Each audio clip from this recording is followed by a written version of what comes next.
You won't be able to get a potential vaccine anyway, even if you wanted to, until summer of 2021, according to Robert Redfield, the head of the CDC.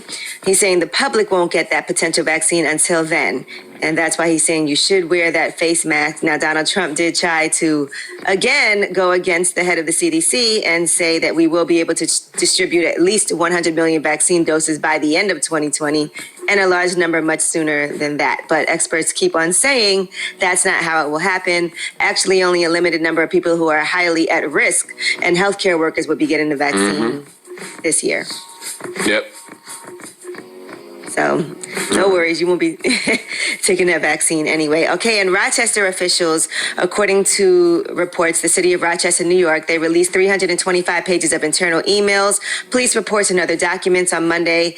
And they're saying there was a concerted effort by police and city officials to delay the release of this incriminating body camera footage that was involved in the death of Daniel Prude. He was a black man who was having a mental breakdown when police pinned him to the ground in March, and he did end up dying from that. As you know, there was a lot of fallout. Deputy Police Chief Mark Simmons, according to these reports, wrote to the chief, LaRon Singletary, at the time in June as there were protests over the death of George Floyd, and they said they don't want people to misinterpret the officer's actions and conflate this incident with any recent killings of unarmed black men. So that's why there was such a delay in releasing the footage that showed what happened in that graphic video that actually drew a national outcry.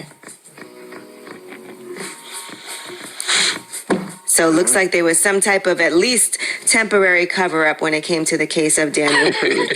I mean, you sit here and you're like, okay, what do you say to that? Because there's always a cover-up. Always. There's a cover-up every single time these situations happen. Every single time. So it's just like, all right, give me the script that I've been reading about these situations. It's just like, I don't even know what to do at this point. I'm gonna be honest. Yeah, the family's attorney had actually requested this body cam footage on April 3rd. They didn't get the footage until August 12th.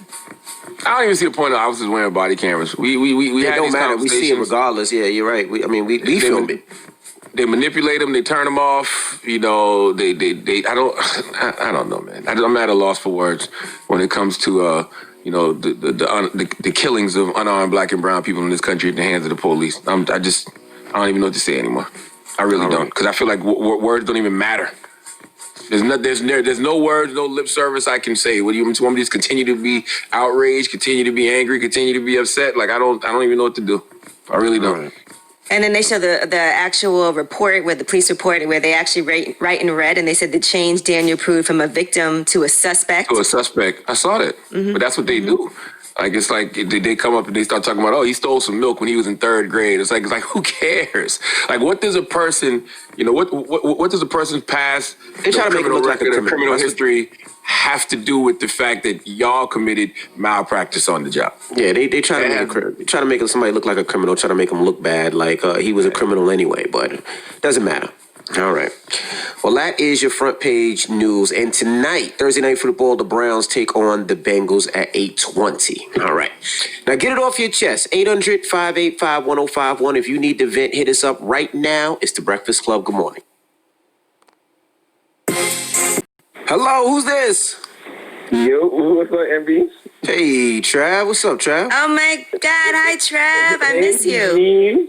I miss you, boo. What's up, Hey, Sean? Trav. Where's Charlamagne at? Yeah, he can hear you ignoring you right now. I don't know what he's right now? doing. He's. Oh, I don't know what he's What doing. you doing? He ain't got I see the love top for of you his today, head. Trav. Listen, don't nobody care about Charlamagne. He ain't got to speak to me. Hey, girl. But listen, I'm calling to talk I don't know about, what's going on. I want to talk about Cardi B, right?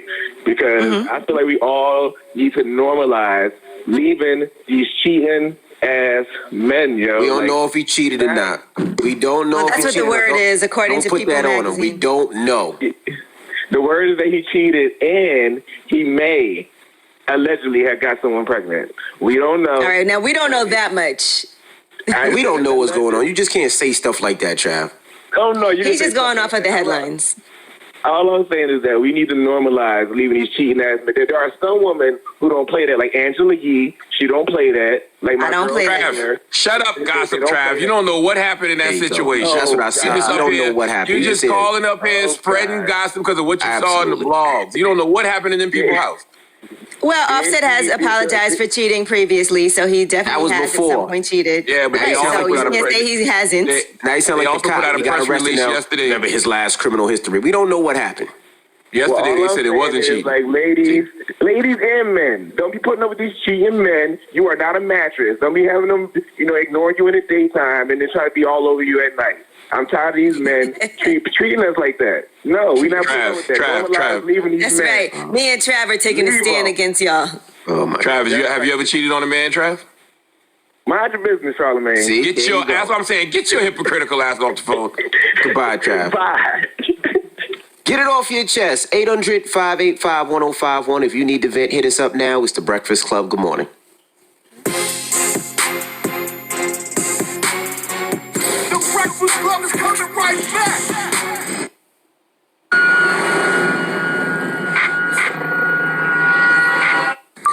Hey, I'm going that 4,000. I just want to give a special thank you to all the people that's still watching the vlog on Revolt. Say thank you. Cracking, making money back, blowing kung fu, gripping, Henny, sipping, receipt, ripping, baby, it's the Falcon Hawk, breaking bread, taking pop, slinging, dancing, Henny, sipping, receipt, ripping, baby, it's the Hello, who's this? Hi, my name's Samantha. Hey, Samantha, get it off your chest. All right, so I have this relationship right now where it kind of like happened last year, and in the meantime, he was going out with his actual girlfriend. So basically, he was cheating on me with another girl, and a year comes around. He hits me up on our birthday. Like, we have the same birthday, and he hit me up saying, happy birthday. So that was the perfect time to, like, come back into my life, And That's crazy. That's crazy. And I was It's crazy because black men don't cheat. So who's this white guy you dating? She didn't say he was black. He's not white. He's Panamanian. There you go. He's not black. There you go. He's just not black. That's all I know. All right, let her tell her story. So what's going on? So basically, he's back into my life. We talked it out. Like, he's not with his girlfriend anymore, but mind you, it's like mad trust issues because he already like did me dirty once, And now his ex-girlfriend like found me on Instagram, and she's like in my DMs, like cursing me out and like, oh, you like Ray did this, da da da, like this guy's cheating on you, and it's all lies, and it's just like this toxic drama and stuff. Like that's like middle school stuff, and it's just like I don't know if it's worth the relationship, And he's a bad texter on top of it, so it's just like trust is like I don't know, iffy. So now what? I mean, and then it's just I don't know what his girlfriend's gonna do because if anything, she was like low-key threatening me. On top of it, she's like, I'm gonna, like if you keep this up with being with him and stuff, like if anything, there's no like freedom in that relationship, So it's like I don't know if it's worth the relationship if he got a crazy psycho ex on the side and he cheated on me in the first place like a while ago. So there's I don't know. Sounds like too much drama in your life. You want all that drama? Sounds like a lot. I ain't gonna front. I just want you to know that if you had a black man, you wouldn't have these problems because black men don't cheat. Have a good one, mama. Good luck. Hello, who's this? This is Todd. I'm calling you from Cleveland, Ohio. I got something I want to get off my chest. All right, Todd. What's up, Todd? Angela, Envy, Charlamagne. Angela, you take 9. Yes, sir. That's not what I called about, though. The debate is on September 29th in Cleveland, Ohio. Today is the 17th of September, and none of the questions have been made available to the public for the public to evaluate. Not necessarily to influence more questions or different questions, but to get a clear understanding as to what degree this it's a quasi debate, is going to be addressing issues that people need to vote on and make decisions about these candidates. Here's something that should be made available. Before I say that, be clear on this. If you try to get in touch with the Commission on Presidential Debates that sets up these debates to inquire about this type of thing, they will not respond. The only way to get a question posed to Chris Wallace as to what the questions are is to go through his TV show that comes on Sunday morning, and they will not respond unless those questions are directly related to the broadcast for that day. So there's not really a route for a public to influence or ask for certain questions. But here's a good suggestion. The taxpayer-funded neighborhood public schools in Cleveland are graded on 6 categories, and none of those 6 categories involve grading parent participation. There's no structured program or series of programs for the school system to have set up that shows to what degree parents have participated on the overall well-being of their individual neighborhood schools, or neighborhood participation of the overall participation in the well-being of those neighborhood schools. The Department of Education in Washington, D.C. should have something set up for that purpose so that you can get a good idea as to what degree these most readily available nonprofits are being supported by the public, separate from the government dollars, which are tax dollars. We do this. We make decisions on how the public schools are funded based on property taxes. Everybody's not a property owner, and everybody's not a contributor to property taxes through apartment living and things such as that.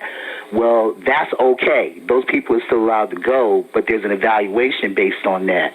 We should be evaluating based on parent and neighborhood participation, because that doesn't require you to be a taxpayer, as neither does the property taxes, and we get an idea to what degree the schools are being supported. You can write off. So listen, long-winded filibustering caller.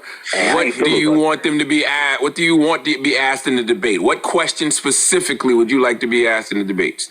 I want them to argue over grading parent and neighborhood participation in the neighborhood public schools, and how federal tax dollars can contribute to programs to make sure that that grading is done in a way so that people can understand the participation and where the money should better be sent for people that are participating. Boom. Period. There you go. My man. Thank you for calling. Thank you for calling, brother. All right. Get it off your chest. 800-585-1051. If you need to vent, you can hit us up at any time. Now we got rumors on the way. Yes, and let's talk about somebody who is losing their job. And that is after making some disparaging remarks about ESPN reporter. All right, we'll get into that next. Keep it locked. It's The Breakfast Club. Good morning. Angela Yee, Charlamagne the Guy. We are The Breakfast Club. Let's get to the rumors. Let's talk a radio host that got fired.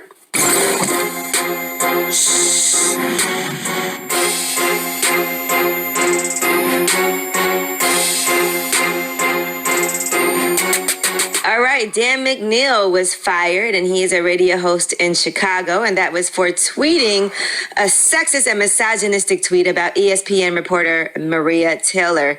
Now, he said that she looks like she should be hosting an adult film award show because of her outfit. It was a leather jacket top. And he said NFL sideline reporter or a host for the AVN annual awards presentation. As you know, the AVN is the Adult Video Network Awards. So how does he get fired for that, but people don't get fired for their commentary about WAP?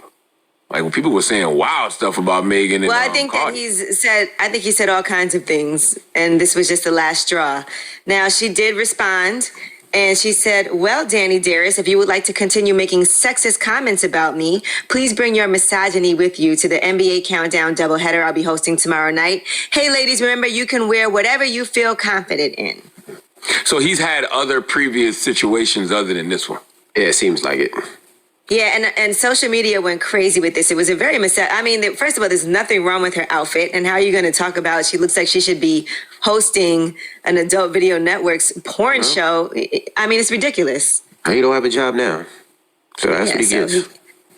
He got fired. Now, a lot of people went in on him and had comments to make in support of Maria Taylor. All right, now Cardi B is shutting down rumors that there is another child involved with her divorce from Offset. People were saying he's expecting a baby with another woman. So Trav, this is for you. This morning. Yeah. There is no other child, according to sources. They said That rumor is super false. There's no other child, no baby on the way. All right, Chrissy Teigen has been placed on full bed rest, and that's because of pregnancy difficulties. She has been placed on a 2-week bed rest earlier this month. She said she didn't take it seriously enough. She said, I didn't really know that bed rest was in bed. I honestly thought bed rest was you have to really, really relax, stay home. She said, I thought it could be couch rest, but now I'm in trouble. Now I need bed rest. So she said she's just trying to be as healthy as possible as she goes through her 3rd pregnancy. It's been more difficult than her first 2. She said, I will say I'm probably being punished for talking so much about how great the first 2 went. I was like, oh yeah, pregnancy is awesome, but now I get it. I get anyone that thinks it's not so awesome, but very happy to be carrying this baby. All right, now Warner is allegedly trying to do some more Joker movies. So an insider says that Joaquin Phoenix initially felt Joker was a standalone movie, but he's changed his tune now. He says he wants to play this character again, despite the controversies that came with the release last year. It's still being negotiated, but the scripts are being written, and Joaquin is very engaged with it. I mean, it could get corny only because the prequel to the Joker, which this movie was, it showed, why the Joker became the Joker, which I thought was an interesting take. But I mean, now the Joker's just gonna be a wild villain. I don't know if it'll have those things. I don't know if it'll have those same layers though. Yeah, I like the introduction. But what was the introduction of the Batman movie where he was wilding out, blowing his shell? What Batman movie was that? Batman, I don't know. Dark Knight. The Dark Knight. Yeah, but that trilogy. Joker was wild. Just imagine if they did a movie on that Joker just being wild. Yeah, but I don't want to. But we've seen that throughout the years, though. That's the Joker we've seen for decades. The reason this movie was so good because it showed how he became that. It showed how he was getting bullied, his mental health issues. Like this one will be just more of the same old Joker we saw. I don't think it'll have those layers. I'm fine with that. Well, they're saying there's supposedly 2 sequels that they're going to plan to make in the next 4 years. Interesting. All right, now Wendy Williams has confessed to spying on her neighbor as he showers. Here's what she had to say when she was on with Seth Meyers. And what have you seen of your fellow New Yorkers in doing this? Well, there is an apartment building across, and the man takes showers, and the shower is right there at the window. And I watch. What are you seeing? I'm assuming the window isn't, a head to toe. No, it's a head to ankle. Now, Wendy, when I heard you were looking at people with a binocular, I thought it was about passersby, but I feel like what you're doing now is like borderline criminal. I peep at night, Tom. Now let's talk about double standards. Didn't the man just get fired for making comments about Maria Taylor? So where's the outrage over Wendy Williams' comments? If a man had said that he was using binoculars to peep in on a naked woman, it would be World War III out here in these streets. It is definitely illegal. Yes, that's an invasion of privacy lawsuit coming to Wendy Williams. Not only is it a crime, somebody is going to sue her for invasion of privacy. Guaranteed. Absolutely. Like she really has it's different if you look out the window and see something you're like, oh, oops. No, she's a peeping Tom. That's what she is. She's got binoculars. She said it. You can't do that. She said, I peep and I Tom. That is an example of oversharing. And I think that when you are, worth that kind of money, you got to keep certain things to yourself. Yeah. Okay. Because if I lived next to her, man, I would be traumatized. I would be hurt. I would be scared to walk outside because I feel like people looking at me. I need a couple. Let me ask you this though: is there something wrong with, like, let's say you live in a building or you're staying in a hotel, you're looking out the window, and right across from you, somebody does have the window open, and they are naked doing whatever. What are you supposed to do? I mean, if close your goddamn windows. You don't grab your binoculars and sit down and post up like she said. Foul part. Yeah, the binoculars is the foul part. Now, if they just doing it, out the window, they want you to see that. But if you got to grab binoculars, nah. Mm-hmm. I remember when I was eating the other day at a restaurant at Tilly's in Brooklyn, and there was somebody in a building right there, and she was in the window and she was taking pictures with the ring light naked, and everybody in the restaurant could see her. She was right in the window naked. Oh, that's different. That's totally different. What Wendy said is she grabs binoculars and she peeps on this guy. She peeps and she taunts. I remember when Erin Andrews, he was a Fox Sports caster. She had got $55 million because somebody was peeping at her in a hotel and filmed her. I don't think she got the $55 million, but she won $55 million in the lawsuit. So I'm just saying that's an invasion of privacy lawsuit that's somebody gonna file against Wendy. Well, one of our producers just said that his neighbor across the street, he's a serial masturbator. Now, what does that make you? Like, the first time you see him do it, you be like, wow. But how many times are you watching There's no him? way I can avoid it, honestly. Like, it's impossible. No way you can avoid it? It's impossible to avoid it. So a You're a guy. serial. So, like, You're a serial masturbator watcher. You look out my living room, and, like, his apartment across the way is, like, really close because it's just an alleyway. But I swear, like, his blinds are always down until my living room lights go on. And then when my living room lights go on, his blinds go up, and I swear he's just laying on his bed going, Oh, so it's you. No, You're watch his him. muse. Yeah. He's beating off to you, Dan. there's nothing I can do about it. It is so crazy. And, like, my mom will come over, and I'll, like, like, my mom's seen it. It's terrible. Wow. Hey, so he waxed off to your whole family. It's crazy. That's crazy. You're a muse. All right, You're the muse of a masturbator. That is your rumor report. All right. Dan, where do you live again? No, just joking. Get it off. I was going to No, say get it you're off your not. chest. We got front page news coming up. Dan, get it on your chest. Get off your chest. This guy is crazy. We got. If you want to go to Dan house to watch this serial masturbator. I'm joking, man. I'm joking. Turn porn. Don't you got Pornhub? I'm joking. We got front page news next, She. Yes, and let's discuss the weather because we haven't been talking about these hurricanes in Florida and Alabama. What's going on there? All right, we'll get into that next. Keep it locked. It's the Breakfast Club. Good morning. EJ Envy, Angela Yee, Charlamagne the Guy. We are the Breakfast Club. Let's get in some front page news. Where we starting, Yee? Well, let's start with Hurricane Sally. Now, Sally has threatened the southeast. There's flooding, a lot of misery, they're saying, potentially to come, and it already has touched down in Alabama. There's more than 500,000 customers without power in Alabama and Florida as of this morning. It's the fourth hurricane to make landfall in the U.S. this year, and it's the most hurricanes we've had by this date in 16 years. Florida, in the meantime, has seen 4 months of rain in 4 hours. So they said they had 30 inches of rain in Pensacola. So for them, that would be 4 months of rain. So there still could be a lot of flooding. It has been downgraded from a hurricane to a tropical depression. A tropical storm. Tropical storm, yeah. All you brothers and sisters, protect yourself. Stay safe the best that you can. Nothing you can do with Mother Nature, baby. All right, now, City Council President, right now they are trying to figure out what to do in Pennsylvania. The judge is going to be revisiting the $1 million bail that was set for each of several accused rioters. Some of them did end up hiring private attorneys and filing petitions protesting that amount of money, a $1 million bill. At least 9 of 13 people who were arrested early Monday after protests over the police shooting of Ricardo Munoz. You guys know that Ricardo Munoz situation? No, I do not. Tell us. Well, this was in Lancaster, and a woman called 911 asking for help on Sunday. Her brother was getting aggressive with the mom, and he was attempting to break into her house. That's when a police officer arrived at the residence, and the man chased the police officer. He had a knife in his hand in a threatening manner, and they shot and killed him. And there's video footage of it and everything. So people, once that video footage was released, they felt like there should have been a better way to handle that. And that's why we need mental health experts on the scene when something like this happens, because they said he had some mental health issues. So there were protests that were happening. Mm-hmm. Yeah, even in the mental, I do agree that they need mental health care workers on the scene, but even they would need some type of backup. So I guess it's just a way of being able to, control people who have those fits of rage without killing them. Right. Right. So right now, as they were protesting, and there was a lot of things going on. The protesters were damaging police vehicles. They shattered the windows of the station's building. They threw glass bottles, rocks, and bricks at the officers. They piled street signs, trash cans, plywood, and trash bags, set them on fire.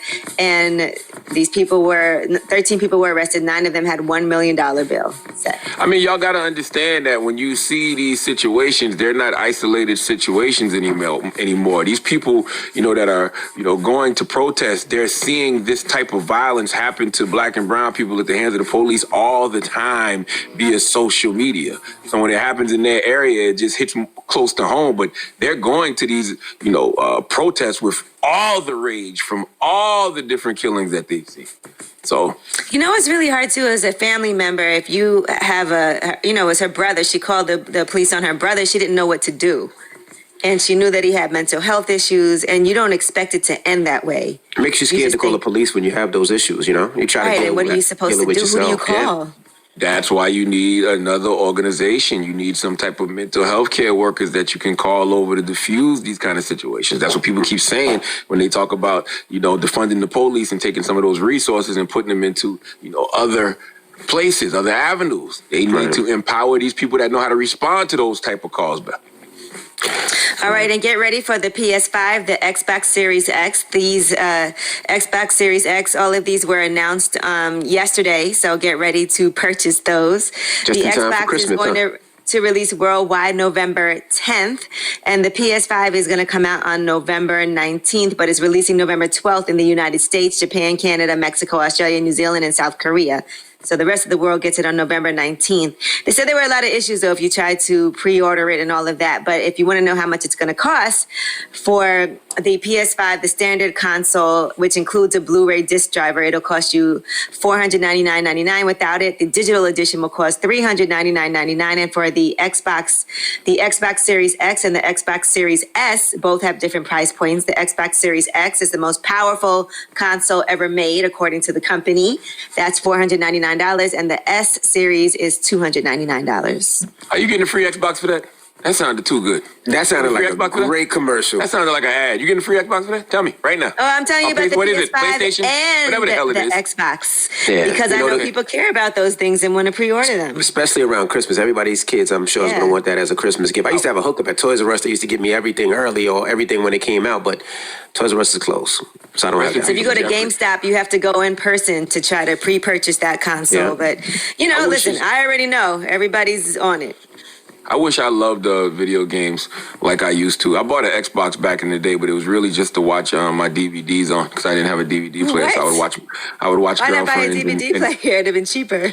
Nah, because a video game, you could do the DVDs. You could go online with the Xbox, and then if you want, you can play games. So yeah, it made more sense. Girlfriends and Boondocks. I used to watch my Girlfriends Boondocks DVDs on my Xbox, and then I would buy like the video games for Xbox that were from Marvel, just because I love Marvel so much. Just to have it on the TV and be playing around with the controllers. But I'm not into video games like that. All right. Well, what you are into is voting. Mini Nintendo though. Now I know what you guys are into is voting, and I want to remind y'all that there is no action as powerful as casting a vote. So Levi's is teaming up with Rock the Vote. They want to help get as many people as possible registered and ready to vote this fall. So whatever values are most important to you, make sure you get ready to hashtag vote about it. November 3rd is the date. If you need more information on key dates, election reminders, and voters information, you can get that information from Rock the Vote by texting Levi's to 788-683. That's LEVIS to 788-683. All right. Well, that is your front page news. Now, when we come back, Matt Barnes and Steven Jackson will be joining us. Of course, they have the podcast All the Smoke. So we're going to be talking to them when we come back. That you can hear on the Black Effect Podcast Network, iHeartRadio. All right. Starting this week. So we'll talk to them when we come back. So don't move. It's the Breakfast Club. Good morning.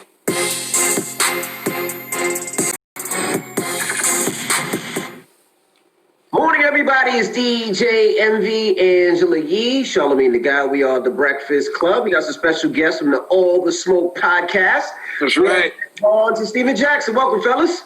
Thanks for having us. How y'all doing? Ooh, well, congratulations, first of all, on the huge success of All the Smoke. It's been amazing. So I know it's something that you guys enjoy, too. And I think it's always great when you can keep on doing things that you love doing, right? It's been a smooth, fun transition for us. Neither of us really knew what the podcast space was about. We were both respectively working at ESPN and Fox at the time, but we knew that we wanted to get to a place where we could really freely speak and be us. Showtime took a chance on us a little less than a year ago, and now we're here starting season 2, and it's been a tremendous blessing. How did that transition happen exactly? How did y'all go from basketball analysts and then being like your own podcast? Like, how did that happen exactly? Well, with me personally, I started doing ESPN when Rachel Nichols' show The Jump started. She probably at one of her first hosts. And I was doing Fox and ESPN, and Matt was too. And the normal sitting around smoking, talking about things that we could do after basketball, and we both were doing TV, so like, maybe we need to come up with our own show. That was then the conversation. Everything else, Matt put together. Matt made the contacts, and he brought all this together. But it was an idea we came up with just sitting around chopping it up. Y'all just didn't want to do basketball, so y'all do everything. Y'all do topics, y'all do basketball, y'all do politics, y'all do music. Yeah. We just don't want to be in this one lane. Right. I think that, the narrative of sticking to, shut up and dribble and stick to your sport, that's gone by the wayside. We've always been, citizens of this society, you know what I mean? So we're fathers, we're business owners, we hold charities, we give back, and we can also talk about sports. So I think that, Jack and I have been able to be the few athletes that have really been able to step outside of that sports box and also have solid footing in social justice. Both of us are doing it. And then, we're both fathers. So we just have a lot of knowledge about a lot of different things. And, we just try to give back and help in those areas. Hey, Steven, you've been on the front lines all year, riding for the good brother George Floyd. Was it hard to get back to doing just regular things like All the Smoke? Nah, because, I came on All the Smoke with the same attitude of what I've been doing. I can't let that go. I promised my brother that. So it wasn't hard. So I actually was anxious to get back because that's our platform. That's how we control our own narrative. That's how we keep the attention on what's going on. Just like everybody else, the basketball, they're trying to do it that way. We're going to do it our way. We're going to do it right on our show. And I was excited to get back. I wasn't hesitant at all. I was ready. Mm-hmm. What do you guys think about Steve Nash being the head coach for the Nets? Because I got to ask about my Brooklyn Nets. It's good. I'm all for it. I mean, obviously, a lot of people had a lot of right things to say about black coaches don't get those good jobs off the rip, which is true. But if a white guy had to get a job, it would be Steve Nash, 2-time MVP. Everybody in the NBA loves him. He's low-key one of us. And for real, I'm all for it. I can't go against Steve Nash. If it was any other white guy, I probably would put a. This dude is crazy. You know what I'm saying? Now, what do you mean when you say low key one of us? Now, that sounded to me like he got some Negro tendencies. What tendencies does he have of ours? Hey, he got some black in him for sure, and he's one of those. He's one of those guys that ain't willing to speak up before we even speak up on our behalf. That's how he's always. When I was drafted in '97, he was my vet. They had already cut me from the team, Charlamagne. But one thing about him, he kept me up under his wing. He made sure I was straight. He made sure I didn't have to spend my money. You know what I mean? So you don't get that from white guys too much, especially with black people. No, he's a great dude. I got a chance to play with him and get to know him well. And it's just really about in this game. I mean, like Jack said, although, black coaches aren't afforded the opportunity to step into a situation with two superstars with a playoff team. But Steve Nash is although he doesn't have any coaching resume, he's someone that was with that Golden State team, as a special coach and developed a relationship with KD. He's tight with the GM, so it's really about who and his vast knowledge of the game is definitely going to help that young team, get to where they're trying to go. Hey, but this is a basketball player. At least this ain't a guy that they found in the film room that they want to do a favor and give him a coaching job. At least he's a basketball player, so I appreciate that. What do you guys think about the Clippers and the Clippers moving so fast? Like, that's surprising. That hurt my soul, man. I've been a part of that Clipper curse, man. Me, brother. And you owe me. Yeah, whatever. It's unfortunate, man.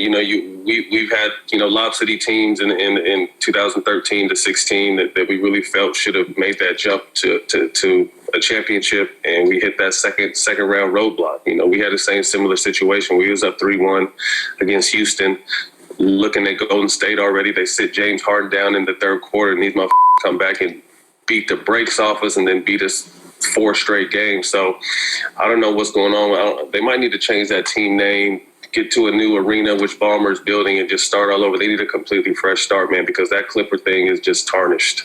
Are they cursed? You think the Clippers are cursed, man? I think so. Played for them. Yes. Really? Yeah. I think that the living ghost of Donald Sterling just haunts the team. You know what I mean? It's just been in the toilet ever since he touched it. Fortunately, the NBA got him up out of there and got a great owner in Steve Ballmer, but they still have the same name, same energy, same narrative. So I think they need to change the team name. I know they're building a new arena in Inglewood and just get a fresh start with that new arena. Like, let the Clippers burn. Get a new name. I don't wish death on nobody. I think that much like my Cowboys, I think the owners, Donald Sterling has to pass away in order for the basketball gods to bless the Clippers, because they don't even want him to be able to witness a Clippers championship. Right, yeah. So we all waiting on that. Now, Steven, you said you felt like the NBA was going to be a distraction. Do you still feel that way? I honestly feel like they would accomplish more without playing. Matt was right. They did keep the attention on this, the situation, the task at hand, with everything going on. But like I said, we're not going to see anything different from a Black Lives Matter on the court or I Can't Breathe T-shirt. And that's what we saw. And I told them before it started, it was going to be a situation that happens that's going to make y'all want to stop playing, so why go? And I was right. Mm-hmm. But what bothered me was when they had that power, they gave it right back. They gave it right back by going back and play. So from what I said to now, I understood what Matt said because I did see them keeping attention on what the task at hand. But also when they had the power and they gave it back by playing, it was all for nothing there for me. Yeah, I don't think they had a plan. I think it was an emotional response to what happened in Kenosha, which was right.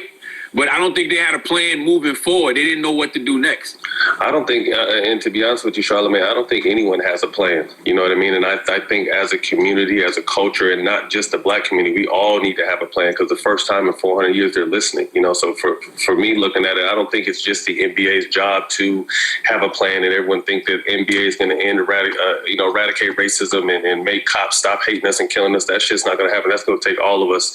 But what I will say, and like Jack touched on, I just thought the bubble would be good because we're always going to be able to hear from LeBron. He's got a tremendous platform, a tremendous outreach. But then would you have heard from, Doc Rivers' emotional plea? Would you have heard Fred VanVleet's plea? Would you have heard George Hill's plea?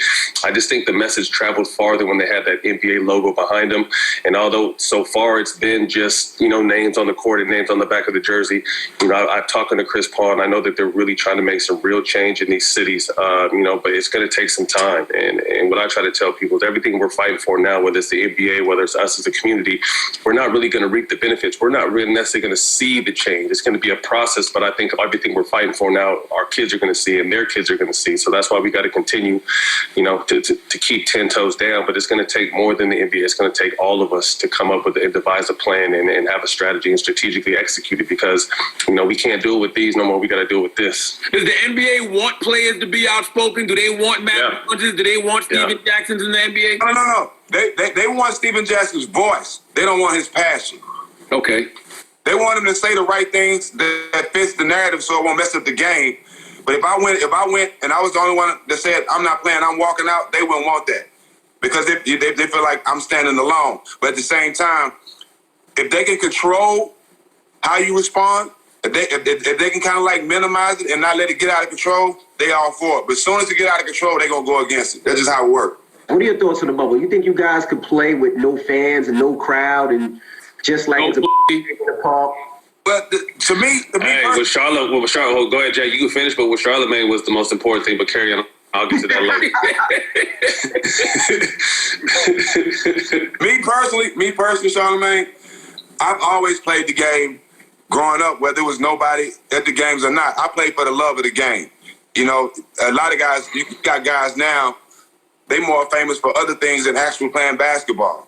We cared about the game. I know how hard it took me to get to the NBA and the road I took. So I would love to play in front of fans because you're still in the NBA, you're still getting paid. And it's just like an AAU tournament. And that's why any team can win.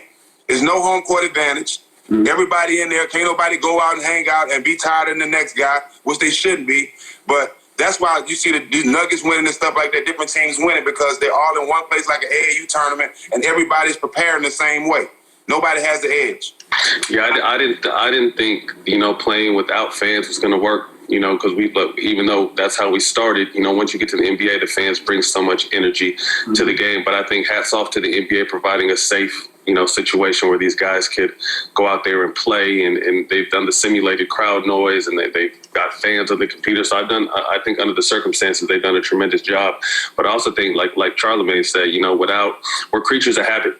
You know what I mean? And I think, with, Paul George coming out and speaking on his mental health, not being able to see family, not being able to see his kids kind of stuck, isolated in a bubble. I talked to Chris Paul and he just said it was, although it's a great situation, it's still a bubble. And considering everything going on in the world, you're really stuck in this, confined in this area. We've always been able to move freely and do what we want. You know what I mean? So to have to stay in this situation, I don't want no one feeling bad for him, but I just know personally talking to some guys, it was tough. But, me, sex for that, without having sex that long, I might be blind right now trying to beat my shit so much. So I don't really know how I would have laughed. I'm dead ass serious. Because like I said, we're really creatures of habit. You know what I mean? When I was playing, sex was part of my routine. Do not go blind from masturbating, okay? Don't. Hey, that's what I heard. So I don't know if it's true or not. How important is sex when you play? Like I said, it's part of our routine. It was a part of I played 15 years and it was just a part of my routine. Like I said, it wasn't every single day and but it was definitely a part of my routine, a part of my relaxation, a part of my recovery, a part of my off day. It was just a part of what really goes on. And I know I'm not speaking just for myself. So to be able to just really take you away from that, take you away from your kids, take you away from if you have families, take you away from the outside world, I'm sure it was just a little, obviously a little bit of, whatever they had to do, they had to adjust. You had to acclimate to their new surroundings. Now, there was a player that got suspended, right? The girl that was doing the testing, she went into his hotel room. But I felt she's safe. She's safe.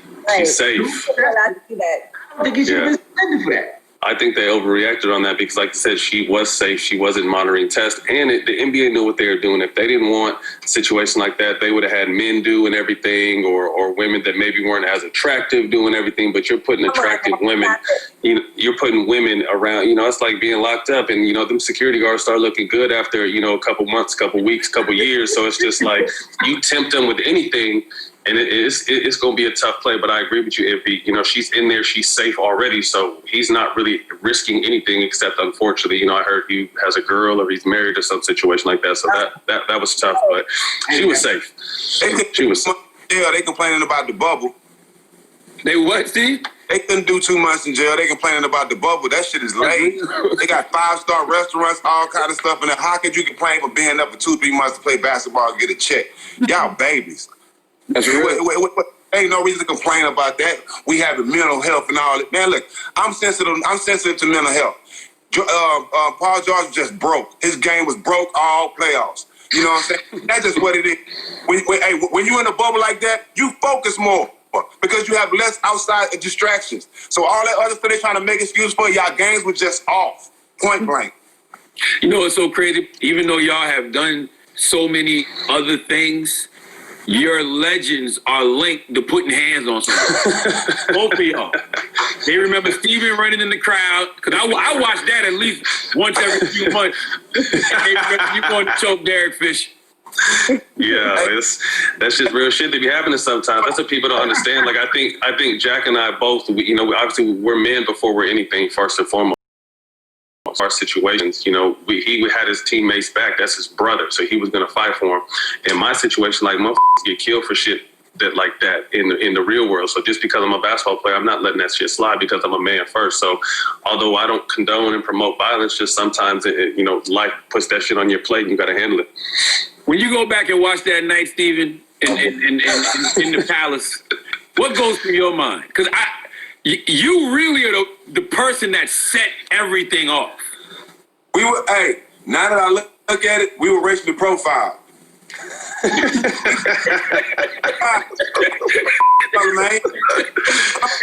So, how many people can get a bill thrown at them in a professional sport and they get fined? They get fined, yeah, for real. That was a fault. So we was defending ourselves. Ron was on the court, I was on the court, a beer came out and assaulted Ron. And in a lot of states, that's assault. You throw a beer on somebody, assault. Absolutely. So we defended ourselves and we ended up getting fined. But now I look at it like that now. But back then, I was just having my teammate back. We all knew it was a split second for Ron could do anything. I walked into a robbery, but I'm a rider that don't check the mileage. You know what I'm saying? When Ron went, I didn't even think twice. And when I went in the stand, Charlamagne, I grabbed Ron. If you look at the tape, I grabbed Ron first initially.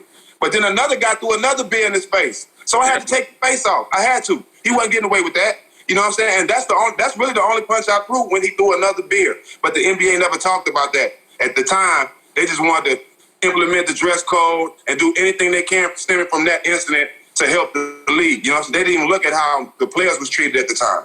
You threw a good ass punch though. That's why I say you the one who really set it off, because everybody That was else a clean. pushing. That was a clean right. I was able to plant. You planted. And he had his ankles taped so he didn't slip. Lucky they grabbed me because it was going to be a cap and Delta and a stump session. I was getting the stumping on his face and doing all the let's go. I had to get the stumping on him. They were in the pool. He was gonna get it. Goodness gracious. What was NBA life like after that, though, Steven? Did they give you a hard time? Did they want you back in the league? What was it like? It was a hard time for the rest of my career. I should have been an All-Star at least 3-4 times. Mm-hmm. I didn't make it. I went to the Charlotte Bobcats and made them the number one defense in the league and made the playoffs for the first time. I didn't get nothing. First defense, but it was all because of the brawl. And I knew that. But me being recognized as a loyal guy, somebody who ride for their teammates, and me miss all them accolades, I take that. Y'all got the last interview with Kobe Bryant. How does that feel? When you think back on that moment, was there any energy that you felt like, you know? If you see the video of us driving to we were like two kids. We recorded ourselves going to interview, and we were like two kids. Like, for me, this is somebody I idolized at 13. We in the same class, same McDonald's game, everything. So I seen this in him as a teenager. He was different then. McDonald's game, I tell this to everybody. All the top players took a solo picture with Kobe. Wow. Everybody else got group pictures, but we all took a solo because we knew he was different. We knew he was going to be special. And I'm just honored to say we had that last interview, and he said some things to me and Matt that he been wanting to say to us because he ain't seen us in a while, and I'm glad I was able to get that before he passed. Wow. Yeah, and, my situation was different. Kobe came to LA in '96. I came to LA in '98 at UCLA. So, Kobe when Kobe first started, he wasn't playing. So he was always up on the UCLA campus, walking around, working out. So I got a chance to kind of sneak back into our gym and watch him work out and be like, God damn, it's Kobe. So I just kind of always, he was the bar for me. I knew like if I'm be able to play in this league, I'm gonna have to be able to guard someone like him. So what kind of became first was a fan, and then became competitive. Going at each other, and then came to a head in 2010 in Orlando with the ball fake.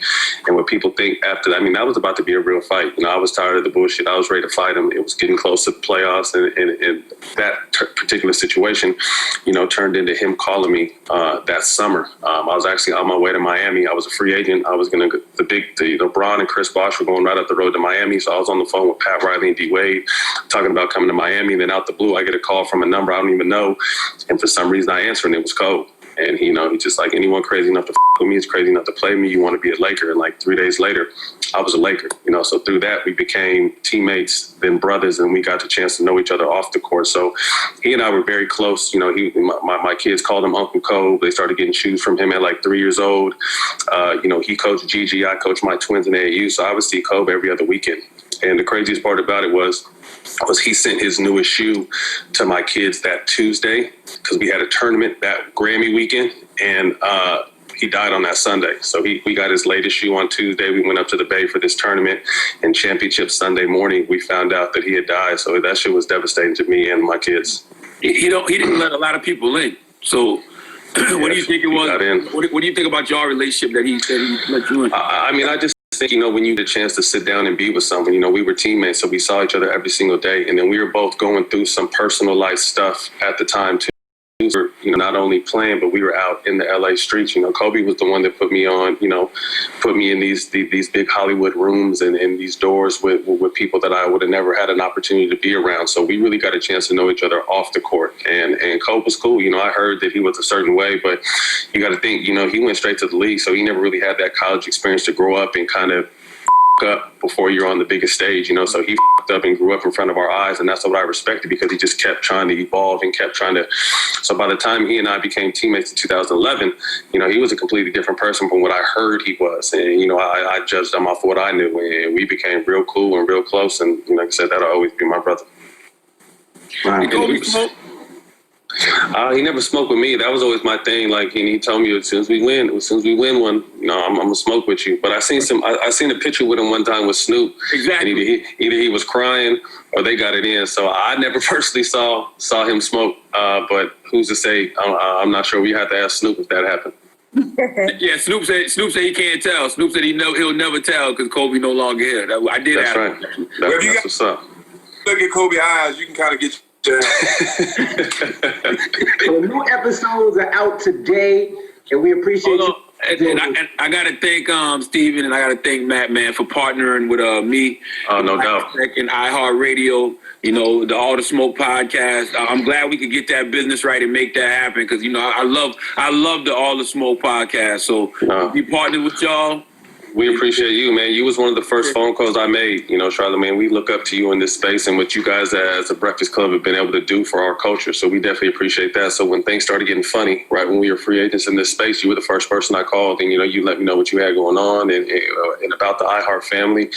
And it's crazy, a couple months later, now we're on the same team under the same umbrella. So like I told you, when I texted you the other day, we not only want to be on your space, we want to help you grow that shit. So let's strategize and try to make, the Black Effect as big as we possibly can. Yeah, I want to see the All the Smoke network. You know what I mean? That's what I want to see. Hey, bro, but I want to say this too, Charlamagne. You a leader.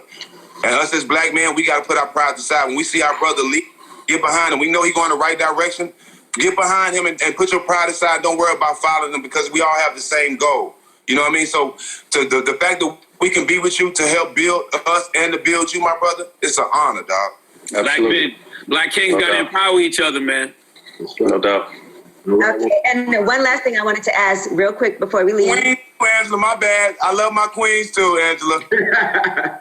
One last thing I wanted to ask y'all before we get out of here is if you guys were in the bubble and you had to choose between weed and sex, what would you pick? Weed, of course. Damn, weed. Damn.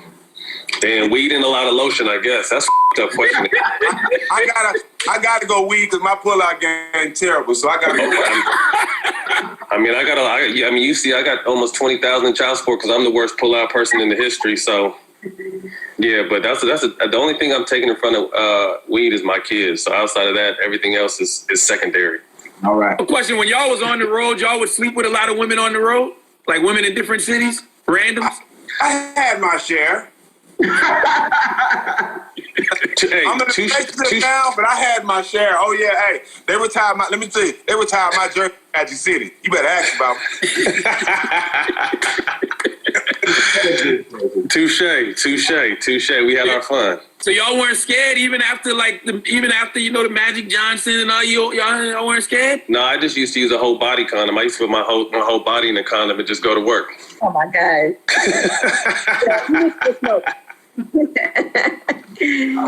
Word.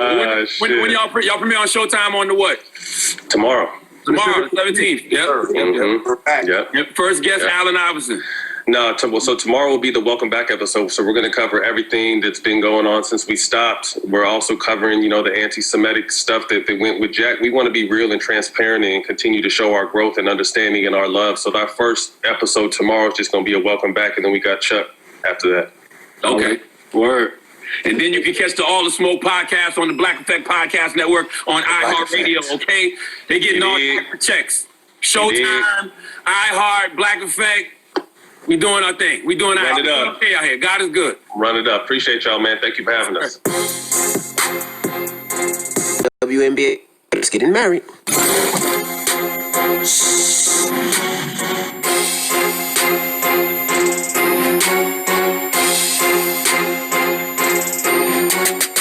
Well, Maya Moore has already gotten married a couple of months ago, and that is to the man that she helped free from prison, Jonathan Irons.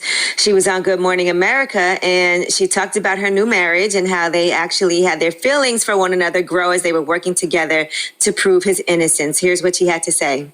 I met Jonathan when I was 18. I was about to be a freshman at UConn, and my godparents and my great uncle introduced me to him and his story and his case being wrongfully convicted. He had been in prison over a decade at that point, and so I was just interested in learning, got to know him, and over the last 13 years, we have just developed a friendship and just entered into this huge battle to get him home.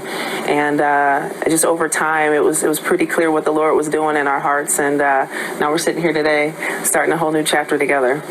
Now, if you recall, we talked about this. Maya Moore actually gave up her basketball season to help prove his innocence. So that was part of the reason why she decided not to play. That's dope, man. They got married. That's dope. He came home with all that fresh out of jail PP. That's Okay. that's love right there. What, that fresh out They of knew jail each PP? other for Go ahead, MV. 13. No, the fact They that knew she each got other him for out and they 13 got years. married. You're the only one thinking about pee-pee this early in the morning, brother. Yeah, so they knew Look at each you other for giggling 13 and snorting, years. man. Hello, guys. I'm sorry. All right. All right, now, Carol Baskin. You know PP distracts us, yeah. I'm sorry. Guys, Carol Baskin, we told you about her on Dancing with the Stars and how they aired a commercial with the family wanting to find her missing ex-husband, Don Lewis. Well, she says that she's on board with the commercial that aired during Dancing with the Stars, even though people suspect that she's involved in his disappearance. Here's what she had to say.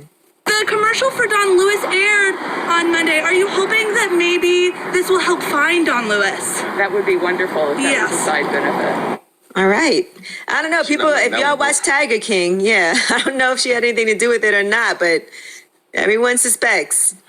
She's just that would really be psychotic if she's the one that had something to do with his disappearance, and then she's just moving about her business. Oh, I hope they find whatever happened to him. That's how most sociopaths do, though. Most sociopaths, most psychopaths, they do something and they kind of, I don't know if they forget that they did it or they just have the ability to act like they didn't do it. All right, Terry Crews says that you aren't black and successful unless you've been called a coon. Now, the reason why he said this is it all started with Kanye West, and we'll get into Kanye West tweets in a second. He was asking for solidarity for all men, regardless of race. He said, I have the utmost respect for all brothers. We need to link and respect each other. No more dissing each other on labels we don't own. Now, Terry Crews responded to a fan who said that they were going to call Kanye the C word like they've done in the past with Terry Crews. And Terry Crews responded, you are not officially black and successful until they do. I mean, it's something to that. I mean, even though you can also be black and successful and truly be a coon. But yes, when you are black and successful, you do get called a coon. You do get called an Uncle Tom. You can get called a sellout, a member of the Illuminati. You can get called, gay. You got the way you are because you've been gay for play. Like, I'm gay for pay or play. I don't know. Something with gay. Gay for play. What would gay for play be? Hold on, gay for play is when you gay for money. Gay for play is when you gay for video games. Boom. All right. Now, Kanye, since we're talking about Kanye's tweets, he was posting about Universal Music Group, which is the parent company to Good Music and Def Jam. He said, here are my 10 Universal contracts. I need every lawyer in the world to look at these. I have to tweet page by page. The PDF is not loading on Twitter. This moment is going to change the music industry for good. I feel so humbled and blessed that God has put me in a strong enough position to do this. Everyone keep praying. It's working. I am on my knees this morning. I wonder if Universal is going to call me. I promise I have more ideas. I will not stop. I promise you on God. He also posted a video of himself urinating on his Grammy. I know you guys saw that. Yeah, I seen him. Yeah. I mean, what Kanye is saying about music contracts is essentially right, but my brothers, my sisters, nobody is forcing y'all to sign those contracts. Deals. And this is what people do that I hate, right? They always talk about ownership. I gotta own this. You should own this. You should own this. But you also got to think about it like this. A lot of these artists were nothing when they came out. Right? The label invested into these artists' lives. They gave them budgets. They gave them money for albums, for marketing and all that. When your album is done and you finish your contract, you can renegotiate or you don't have to re-sign with the label. You don't have to sign to a label. Well, a lot of times people sign a longer deal than just an album too, by the way. Yeah, but whose fault is that? You don't. Yeah, but labels don't really want to invest in you because you got to think for artists that blow up, there's 20 that don't. And so normally if a label signs and invests in you, they're not going to sign you for one album usually because then they invest all that and then you go and sign somewhere else. So you got to understand both sides of it. If you decide to sign a deal, a label's not going to say, I'll sign you to this. But Hit Boy responded. Now it's interesting what he had to say, right? Hit Boy said, I haven't been a fan of Kanye on a personal human level since he told me face to face he stopped picking my beats because I worked with Beyonce. This is after I produced N-Words in Paris, Click, and a myriad of other songs, projects for him and his label Good Music in the 2 years I was signed with them. This tweet is something I can't agree with, though. And he talked about Universal has held me in what the last 3 lawyers I've hired have referred to as the worst publishing contract they've ever seen since I was 19 years old. I'm 33 now and have multiple Grammys, produced a lot of your favorite artists' biggest songs on top of turning in over 450 records since I first signed. And Universal still doesn't have it in them to simply be fair. If they're doing this to me with all I've accomplished through hard work, I can only imagine the kids who don't have big placements, proper guidance. If I have to be the one to get blackballed for telling the truth and trying to set the next generation free, then so be it. By the way, I produced 10 plus joints on the current #1 album in the country. Listen, when you're young and get got, I can understand that. But smart people learn from their own mistakes. Wise people learn from the mistakes of others. We've been watching artists get jerked in the music industry for years. Wouldn't at some point you get in this game, you would find some lawyer that really has your best interests at heart so you don't make these mistakes? And I always say, talk to the people who've done it. You know what I mean? About how to do it. LL Cool J owns his masters. Stevie Wonder owns his masters. Rihanna owns her masters. Jeezy owns his masters. Hov owns his masters. Ross, Ross owns his masters. Like these guys own their masters. Yeah, they own their masters. But like I said, people are scared to have a conversation. When it comes to something, let's say in television, I call Charlamagne. You know why? Because this is what he does. I call 50 because this is what they do. I call people that I have to ask. I called you last night because I'm selling a property and I got an offer on the property. I'm like, let me make sure this is a good deal. I called Envy. That's what Envy does. But that's what you're supposed to do. Yeah. All right, well, Wale also responded and said, vicious backdoor-ish be going on in this business. The gag is when your lawyer and manager are old friends, and you didn't know that until you signed some BS, and now folks wonder why you angry all the time. Y'all only gonna feel who y'all wanna feel, though. Hate my management situation for like 2 years now. I just love my fans more. 1 out of 10 of these folks be genuine. Sometimes the signs be directly in your face. Artists in situations where they're cornered in, this ish be dark. I'm not laughing at Wale. I'm laughing at vicious and backdoor in the same tweet. Because when I hear vicious and backdoor in the same tweet, I think of Envy and the dildo and the whole. But listen, I feel like some of this might be self-serving in regards to Kanye because he wants his masters. And am I tripping? Didn't Kanye just re-sign to Def Jam?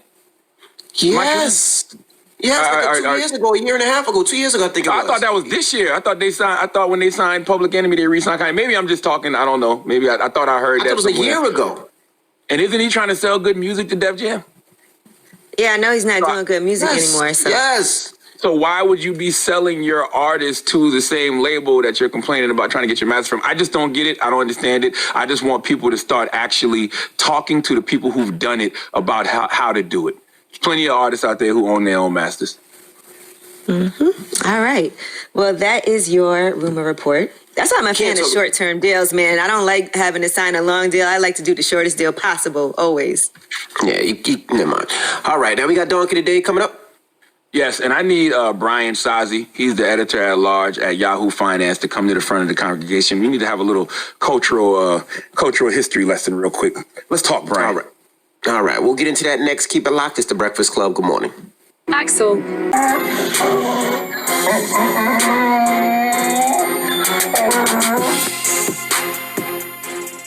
Donkey of the Day for Thursday, September 17th goes to the editor at large and co-anchor of Yahoo Finance's The First Trade Live morning show, Brian Sazi. Brian. I will never call someone ignorant, okay, for what they don't know, but I will call you ignorant if you're not willing to learn. Now, I read a headline from you yesterday that I had to put on my Instagram page because it was so completely culturally clueless that it was disgusting. You can go look at it for yourself. My Instagram is C2God, CTHAGOD. It's the last post I put up. It's one of those moments where you realize why diversity matters so much, because when you have the large reach that a Yahoo Finance does, and you put out this type of misinformation, it's just straight up erasure. Straight up not acknowledging what culturally someone has done. I would go so far as to say this is a colonizer's way of seeing the world, because when you are a white, privileged male, you have cultural blind spots because you don't have to pay attention to everybody else. And everything you do see that's a first for you, since you are an almighty, all-knowing white man, must be a first for everyone else, right? In this case, it's not about a first. It's about something that has been a staple in black hip-hop New York culture for years. Okay, what am I talking about, ladies and gentlemen? I'm talking about Timbaland. No, not the legendary producer and one of the architects of the Versus battle. I'm talking about Tim's. Classic, wheat-colored, double soles only, 6-inch premium, waterproof hiking boots that most of us have never hiked in our lives. Have you ever hiked in a pair of boots, Envy? A pair of Timbalands? No. Yeah, have you ever hiked in a pair of Timbalands? I've never hiked, period. Okay, now I don't know if y'all saw yesterday, but Senator Kamala Harris, Senator and Vice Presidential nominee Kamala Harris, she visited firefighters and toured the scene of the California wildfires in Fresno yesterday. And when she stepped off the private jet, she made culturally clueless people of all races go nuts. Okay, let me read you some of these tweets about Kamala Harris and her Tims, and I put Tims in air quotes. BET, the network that told Envy that he wasn't black enough, posted a video of Senator Harris getting off the private jet with the caption, stepping off the jet with the wheat Tims. Hurry up and register to vote. Hashtag Kamala Harris, hashtag vote. I'm disappointed in whoever wrote that tweet from BET, because y'all should know better, and I'll tell you why in a second. A young lady named @LadyNina said, how you roll up to save the country, hashtag Kamala Harris, hashtag Tims. AJ Delgado tweeted out, is she wearing Tims on the campaign trail? And that's swagger, the ultimate cool girl. Sarah Pearl on Twitter said, she wears Tims too. And Karen Jean-Pierre from the Biden campaign posted the video of Kamala getting off the jet, and she simply put the Tims. Now, Brian Shazi, I need you to be paying attention right now, because like I said, it's not what you don't know that makes you ignorant. It's what you are not willing to learn. See, after all that excitement people had over Senator Kamala Harris wearing Tims, and I still have Tims in air quotes, Brian wrote an article for Yahoo Finance. The headline of that article said, Kamala Harris may have made Timberland boots cool again. I repeat, Brian Shazi, editor-at-large for Yahoo Finance, wrote an article that said Senator Kamala Harris, who I love, by the way, may have made Timberlands cool again. Wow. I've been reading all these articles about New York being dead, but this headline is really taking the Big Apple disrespect to another level. Since when have Tims not been cool? Okay, Brian, I know you're the editor-at-large at Yahoo Finance, but it has to be at least one person of the culture who works at Yahoo Finance who is looking at this headline today in disgust and is complaining about the fact that y'all don't know what the hell y'all talking about in regards to culture up there at Yahoo Finance. Brian, we live in a world now where you can really treat our culture like a safari based on who you follow on social media. If you follow people from, various, cultures. If you follow people from various cultures, you will see how disgusted people who know culture were over Kamala Harris's Tims. Don't listen to the political liberal crowd, white or black, because they are culturally clueless too. That's why they don't know how to communicate their messaging to the American people. That is why there is a disconnect now, okay? And Senator Kamala Harris's Tims prove it. Okay, let's go look at the other side of Twitter, shall we? My man, Master Ace. Master Ace is from Brooklyn, right? Master Ace said, and I quote, those are not Tims. Even if Timberland made those shoes, I, as a native New Yorker, must repeat, those are not Tims. No need for Master Ace to explain. If you know, you know. Randy C. Millard posted a meme of Jesus and Meryl saying F out of here with the caption, Kamala Harris had on the wrong Tims. A brother named @NFL Malik on Twitter said, I'm really dying laughing still at them Kamala Harris Tims. He too put Tims in air quotes. And the fact that so many people from outside the culture are celebrating them joints as a relating point, not knowing all Tims ain't good Tims. That right there sums up today's donkey of the day in a tweet. Brian Shazi of Yahoo Finance wrote a whole article saying Kamala Harris may have made Tims cool again, as if Tims have ever been anything less than cool. Brian wrote in his article, what better validation of Timberland's ruggedness mixed with comfort than Senator Harris's entire day in them. Don't talk to me about comfort and ruggedness of Timberlands if you have not found a way to wear them year round like my brother Wax or my man Is Biscuit. Until you've worn Timbs on the beach like Wax and Is Biscuit and Deezus from Deezus and Merrill, don't tell me about ruggedness mixed with comfort. Okay, Brian Sazo said, what better signal to shoppers that Timbs could be cool again? Maybe not early 90s cool, but cool now that Harris is wearing a sneaker-like version of the iconic footwear. That right there is the problem, Brian. Sneaker-like version of Timbs. We don't do that. Okay, just go read under my comments on Instagram. All right, our Sim here at iHeart says, it looks like she has on the single sole Tim's. Blasphemy. Rocky Thunder said, those the Burlington Coat Factory butters. Willie D from the Ghetto Boys said in reference to you, Brian, his mama should be embarrassed and his daddy should have pulled out. No more talk. My man Eugene, who works at the NAACP, said, and I quote, if we weren't fighting 45, she would have lost my vote on the lace up alone. Poor Senator Kamala Harris was cutting off all circulation to her ankles the way she had those boots tied, like she really had them tied, like she was going to work on somebody's construction site. The moral of the story is Timbs have always been cool, Brian. In fact, Jimmy Choo released a collab with Timbs this week. Real Timbs, the 6-inch wheat premium joints, not whatever Senator Harris had on. And that's not her fault, but clearly she don't have anyone around her to tell her what Timbs to rock and how to rock them. If you're watching us on Revolt TV, please, Revolt, put up this picture of AOC, okay? Do you see that picture of AOC up on the screen? That's her with Deezus and Merrill. That's the kind of Timbs you rock, and that is how you rock them, okay? That was last year. I believe, right? I think that was last year. You know why she had those on last year, Brian? Because Timbs have always been cool. Please let Chelsea Handler give Brian Shazi of Yahoo Finance the biggest hee-haw. Hee-haw, hee-haw. That is way too much Dan mayonnaise. Jesus Christ. And on another note, I don't know if y'all saw the Timbs that Megan Thee Stallion posted, the Jimmy Choo collaboration. Now, those are pretty nice. And you just mentioned those, fresh. Yeah. Those are 1,300. He just mentioned those. Remy Martin posted them as well. I saw Remy had them on too. Those are fresh. We need to send Kamala Harris some. Can we send Kamala Harris some of those? Yeah. Yeah, we need to send her the right Timbs to wear because what she was wearing, like she said, those are the Burlington Coat Factory special. You know who else had some nice Timbs last year? I think it was Off-White. Was it Off-White that had the Timbs? I don't know. Yeah, Off-White has Timberlands. Don C did some Timbs. Khaled did some Timbs. So let's send Senator Harris the right pair of Timbs. And Jimmy Choo, if y'all want to send us a pair for Senator Harris, hit us up because I'll get Senator Kamala Harris's sizes and we're going to get her the right pair of Timbs. Mina, we got to keep your aunt right. Maya, we got to keep your sister right. Okay? Yeah. These Off-White Timbs are kind of dope. They was way off. All right.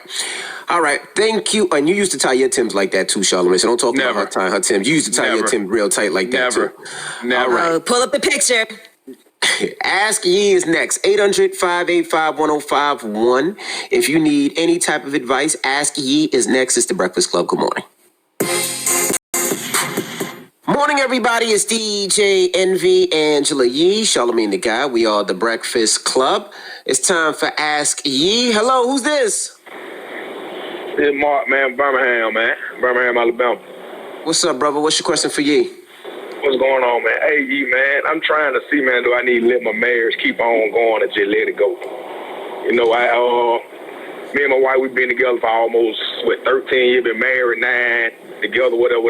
And, you know, I was raised to survive. I ain't know how to probably love my wife nor my kids, you know what I'm saying? And I got to admit, hell, I just started rightly being a father, you know, probably about 5 years ago. Cause my whole thing was, like I said, as long my mind frame, as long as all the bills paid, kids took care of, food on the table, in my mind, you know what I'm saying, the house was straight. You know, like the home was straight. Ain't nobody hurt for nothing, new cars in the yard, the whole night. You know, and I stepped out on my wife a couple of years ago. And now I had to redo myself and make myself a better person for her. But now I'm doing everything she wanted me to do, you know, being faithful, being honest, opening up to her, things of that nature. But the other night we was in the room and I said, damn, but you've been acting kind of, you know, like funny with me. Like, what's up, talk to me? And she told me, she said, man, you did so much in the past. So, well, I still love you, but I'm scared to open up. I'm scared to let this wall back down to you. I'm scared I'm going to she's scared basically that I'm gonna break her heart again. Right. And I know that I messed up, but I'm like, damn, do I keep trying to prove myself or do I just let it go? Sir, don't you think she should be scared? I mean, yeah, but at the same time, like I said, we was both young. We got together, like literally, like we were like 17, 18, and it wasn't her responsibility, but she was there with me to help me grow from a man to a boy. And I admit that who helped her? I mean, listen, here's my thing. Did she ever do anything to betray your trust? Yeah, I mean, we done both did our dirt. We have, but the thing of it is, she past mine though. Yeah, but it takes time. You said a couple of years ago, you said this happened, right? You cheated, you stepped out. Yeah. And you said for 5 years you weren't a good father. Yeah, like I said, I ain't gonna say good father. What I mean by that, like I won't say like putting in a lot of time on my children. I was just my thing with being a father was, like I said, taking them shopping, going spend a bunch of money on them, this, that, and other. That was mine. It took my dad to tell me, like, hey, man, you need to start building memories with them children, taking them places, taking them out of town. Like, I ain't gonna remember them clothes and them Jordans that you buying them when they get old. Listen, to gain someone's trust back is a lot of work. And she told you she's nervous, she's scared. She needs you to constantly reassure her right now.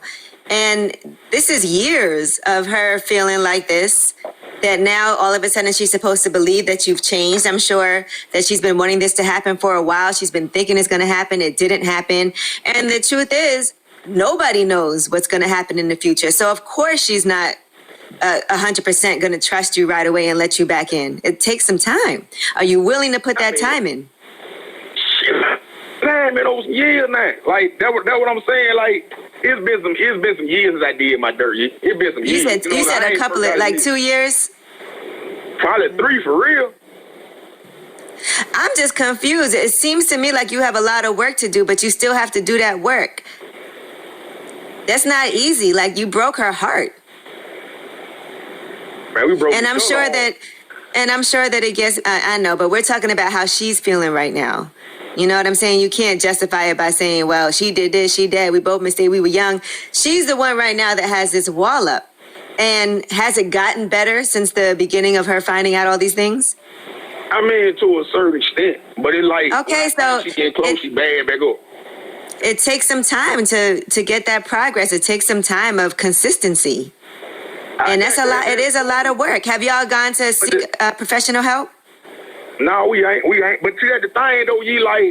She wanted me to just get past her little mishap that she did, but she holding on to mine though. That's unfair. But this is not a tit for tat. If this is really how she feels, it might be time for you to show how serious you are by making the effort to get some professional help, because sometimes the feelings are so involved, it's so emotional that y'all might need the right tools to figure out how can you move past this. And there might be things that trigger her and she can't really help that, but she's got to figure out a way to deal with it. And you also have to have some patience. I've been having them. I've been trying. That shit, if when you know you're doing right, you trying to do right, and somebody constantly throwing that mess up in your face like that, that's hard, Right. That means hard, man. I sympathize with you on that. I feel you. And she probably feels like it's hard for me to trust you, just like you feel like it's hard for me to be doing the right thing, and then you keep on acting like I'm not. And that's why I'm saying it might be time for y'all to have to get some professional help in order to move past this. But I will say it takes a lot, man. As women, and I'm sure for men too, when things like that happen, it's not easy.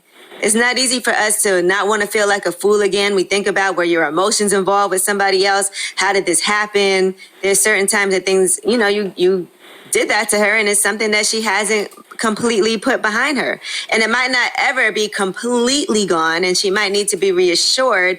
And I'm sure that's frustrating, but part of when you make those mistakes is sometimes it's hard to get past it, and you need to find those right tools. I think you should show her that you business and say, let's set up an appointment and start working on some counseling, even if it's, going to church. Just maybe it takes you doing even more than what you've been doing, just the two of you, because I think with just the two of you working on it, it's not happening. All right. Ain't like what you had to say. All right. Ask Yee. 800-585-1051. If you got questions for Yee, call her now. It's The Breakfast Club. Good morning.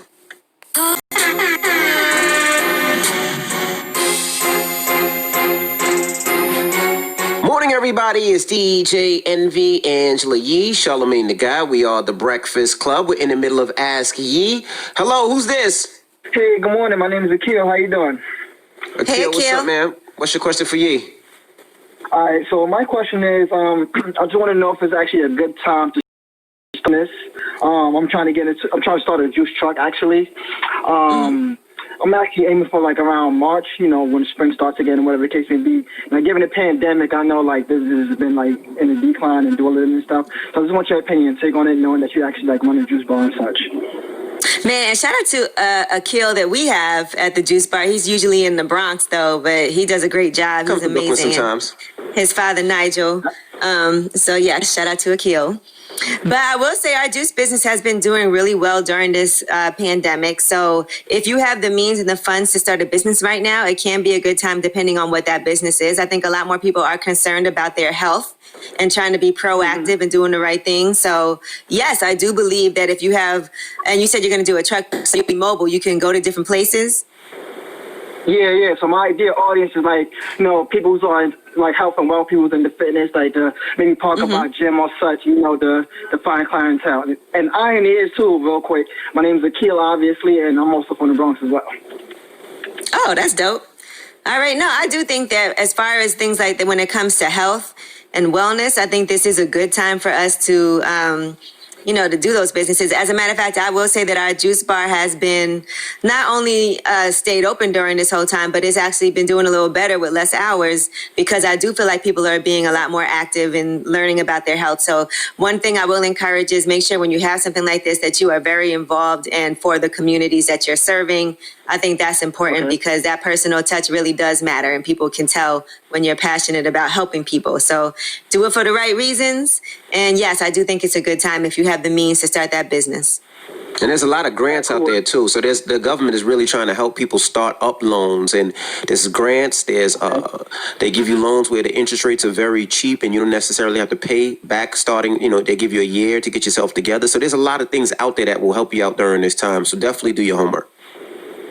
All right, definitely. I think you definitely appreciate that. And to be really, really quick, I know the pandemic is going on, but you host maybe like a virtual seminar for like real estate, things like that too, because I'm also trying to find ways to have multiple streams of income.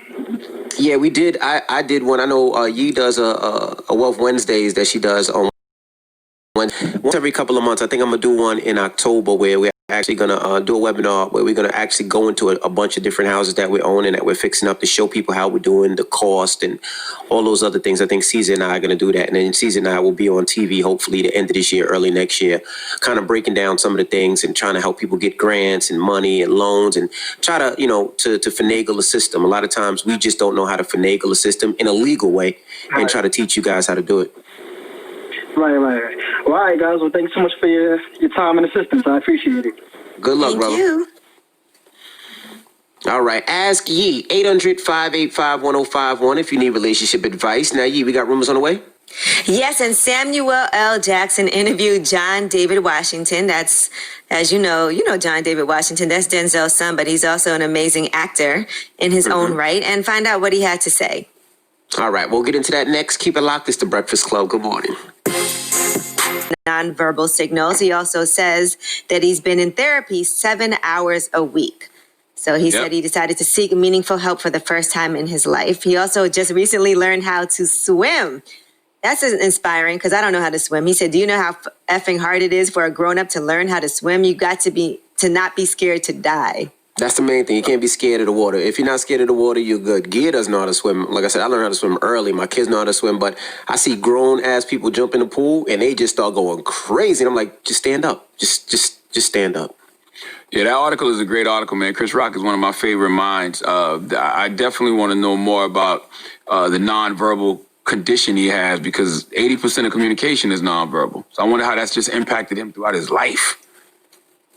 Right. So he addresses a lot of things like blackface. Remember, he had defended Jimmy Fallon from when he did a blackface impersonation of Chris Rock on SNL. He said he doesn't remember seeing it at the time. He said it was just bad comedy. And he said Fallon doesn't have a racist bone in his body. And he did call him after he issued a public apology to tell him that he loves him. And he's also going to appear on Fallon's Tonight Show to promote Fargo as well. So he's got a lot going on right now, and he's trending right now for some of the things that he just recently has said in some interviews about Democrats and coronavirus and Donald Trump.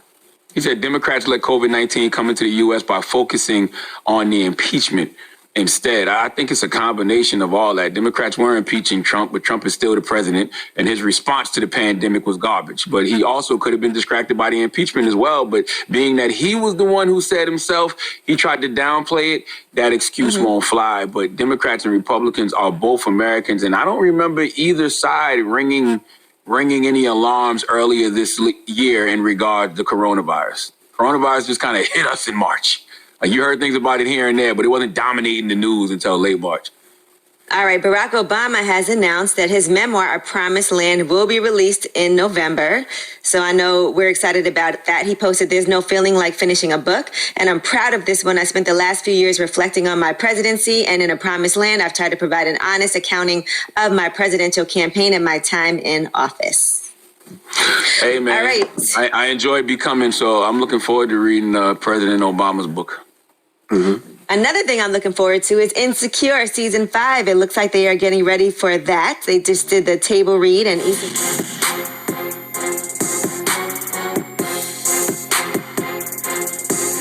she quizzed SZA on Insecure to see how much she knew about it. Listen to how it went. Molly Coachella after being kicked out. True or false? So narcissist that all I remember is that y'all went to see me on the show. I'm like, did she get tased? I remember. Okay, wait. Tased. That would be so dramatic, and I feel like I would remember that. False. False. Kelly got tased. Okay. All right. I feel like I would do good on that quiz because you know that's my show. Yeah, if you actually watched the show, SZA don't sound like she actually watched the show. Well, SZA act like she's right. seen. That would seem like a lucky guess. She act like she's seen the show before, but it's a difference between seeing it a couple times and actually being invested in every episode. Right. Well, she was also on it too, so. She was on that episode. She performed. Jim Carrey, in the meantime, is going to be playing Joe Biden in the new season of Saturday Night Live. So get ready to see that. Alec Baldwin, as you know, he'll be going head to head with Alec Baldwin. Alec will be returning as Donald Trump. People really enjoy Saturday Night Live during this time, I have to say. I just be watching the clips online. I don't know if I really watch the show live when it's happening ever. All right, and Jesus. Think about that. Jim Carrey and Maya Rudolph together. Because Maya Rudolph plays Senator Harris. That's going to be entertaining. And Jesus and Mero has been renewed for another season on Showtime, so congratulations to them. Drop on the food farms for the Bodega Boys. These and we still got beef. I mean, y'all made got our beef. Yeah, we good. I'm happy. I want to see them win. It's because of the internet clip. If a YouTube clip got 2-3 million views, that's what they see all the time. They don't see y'all hugged up on the baseball field, or they don't hear you shouting them out saying y'all don't got no issues. Like, nobody ever hears that as loud as they hear the BS. That's just the truth to the matter. Well, they've been renewed for a third season, so congratulations. Proud of my guy. All right? Salute to them, man.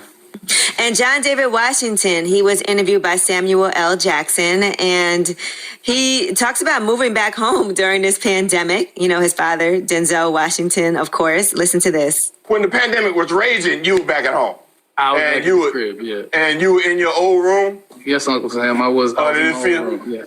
So did that feel like those old television shows where the kid graduates from college and then he ends up coming back home? But you're not a burden on your parents because, I mean, you actually got a job and a career and stuff. So you were just there, but you still had to do chores though, right? My chore was to make sure I'm down for dinner in time. That's not a chore. Okay, well, how about cooking? Now, just for perspective, Samuel L. Jackson was guest co-hosting on Jimmy Kimmel Live. I thought that was cute. And by the way, I would love to go home with my mom. My mom would cook 3 times a day. I get to watch the games with my dad. That would be the best ever. I feel like I'd be cooking for my parents 3 times a day. Nah, if I live with them. Got that. All right, well, I'm Angela Yee, and that is your Rumor Report. Can you cook, Envy? Yes, I do. I cook every morning. I cook the kids breakfast in the morning, and then I cook dinner every night. Every night? Every night. My wife she washes the laundry and does that because right now we don't have a nanny, so I cook every night. Kids love it. Would BET consider your meals? They probably would say it wasn't black enough. Okay. Can you cook, Charlamagne? No. I used to cook spaghetti, but no. But now you can't anymore? That's like the easiest No, I thing to can't. make. Because I used to do it so much that it was a thing. Like I could really whip together some spaghetti and some corn. Now, really boil that water, right? I can boil that water and together. that's right. Let's not act like cooking them noodles ain't a tough thing, man. You got to make sure they're really not too soft. But no, I can't cook. Cooking is not my you don't like. I know you don't like that stuff. You have to too throw soft, but spaghetti anyway. on the wall, and if it sticks to the wall, that means it's ready. All right. Well, Revolt, peace. Everybody else, the People's Choice mixes up next. Get your request, and it's the Breakfast Club. Good morning.